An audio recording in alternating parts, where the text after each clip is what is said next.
Ken Swanstrom Skookum Timber is the 2023 Timber Harvesting Logging Business of the Year. Based in Kalispell, Montana, Ken Swanstrom's logging operation was named after the Canadian slang word for good. Not unlike the land he loves, that's changed significantly over the 5 decades he's been in business.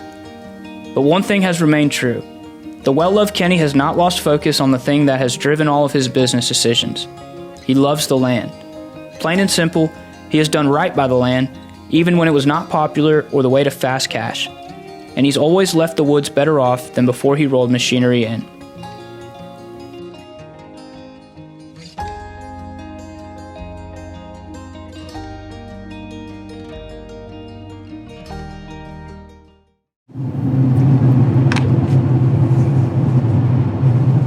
It's so easy for folks in my line of business to choose the path, or maybe they got roped into the path where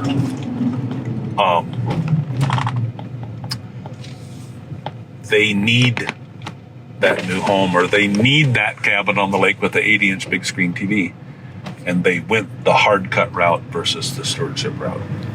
It's so, and like I've told my peers, I've told other loggers at meetings and stuff, anybody can do what I do, and how you do it is you just pay for it with your wallet. It costs money to be a steward of the forest, whereas it doesn't cost you to do the cut hard thing, to run and gun, to just blow through and be done, move on to the next batch, work cheap for the mill. And I just couldn't get there. I just couldn't.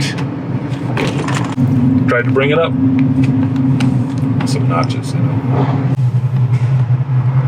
Do I, looking back, of course, do I wish I'd have made some changes? Yes.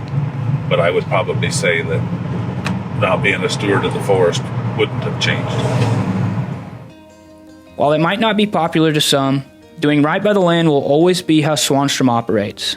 Whether he's a large operator like it once was, or how he is now, steadily pushing out loads from the mountain, running the cutter himself with Tim O'Brien, who skids wood to the deck and delimbs and loads trucks.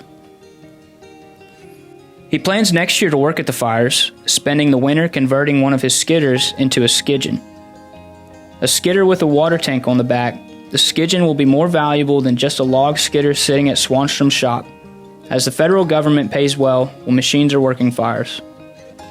The difficult regulations have always held Swanstrom back from signing up to work fires the last 20 years, but with tight market conditions at home, it's hard to say no to having guaranteed work at almost triple the rate. It also takes the pressure off of Swanstrom, who 2 years ago made the move to go from being a company stumpage logger to strictly cutting stumpage purchased on his own. My goal was to survive. And in the modern business world, that is not the attitude you should have. You should be thinking better than survive.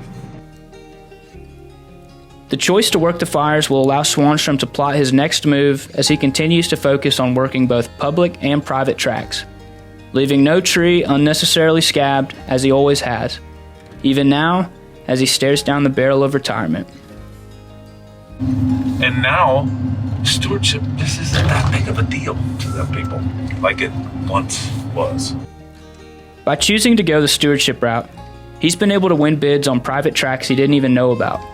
And now, despite having lost 3 long-term employees he affectionately called his angels, Swanstrom still remains true to the man who in 1984 first rolled a feller buncher into the mountains not far from the shores of the lake he was reared on. He saw the future and knew it wasn't in sawing one bug-chewed lodgepole at a time.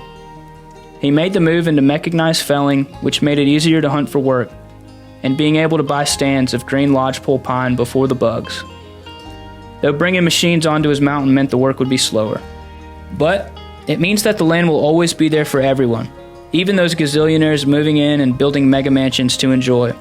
The legacy that is Ken Swanstrom will continue on in his mountains, on the shores of the lakes he has helped preserve, and the memories and joy for generations to come. So at that same time, like if we went to a meeting, they're sitting there talking about, oh yeah, I moved 20 loads yesterday, and I'm going, we moved 5. So, yes, I can hold my head high and say that I upheld life to a higher standard. This country's had stewards and it's had pillagers, you know. The incredibly deserving Ken Swanstrom is the second winner from the state of Montana and the first past president of the American Loggers Council to receive the Timber Harvesting Logging Business of the Year award.